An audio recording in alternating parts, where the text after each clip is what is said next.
Well, let's get into politics a little bit, Dr. Bullard.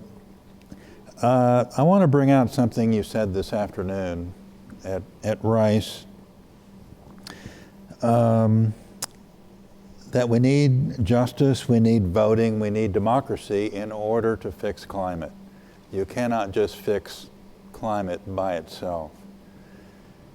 Could you explain how social justice, voting, democracy helps us get to fixing climate?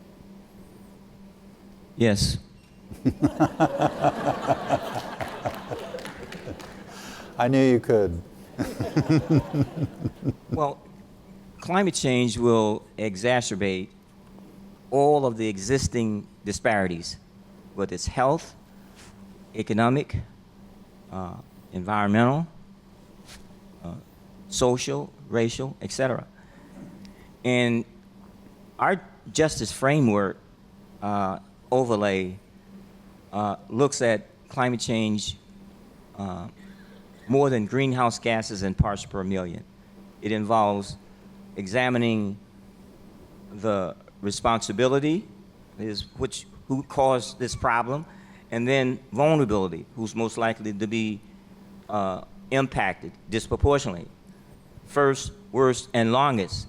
If we think we can build it and pass it and somehow not deal with the fact that zip code, as I said before, is a potent predictor of health and well-being and how long you live and what you have access to opportunity, etc. So if we are to address this climate crisis that we're in, that is human-made, then we must address those other human-made inequities and disparities. That's our movement, environmental and climate justice. It's embedded in this whole idea that the science is there, the solutions are there.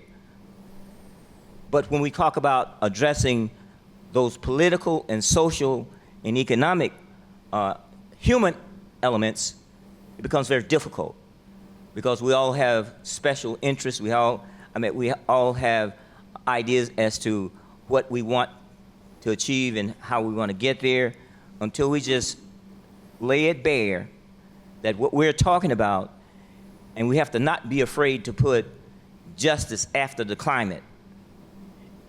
There was a time when climate change, the climate change movement that came out of the environmental movement, the Greens, they were afraid to talk about justice, fairness, and equity. And they got very little things done until they brought us in, who brought the justice part, the hard-hitting part, the part where you can make a difference on the ground, because climate change is not affecting everybody in the same way.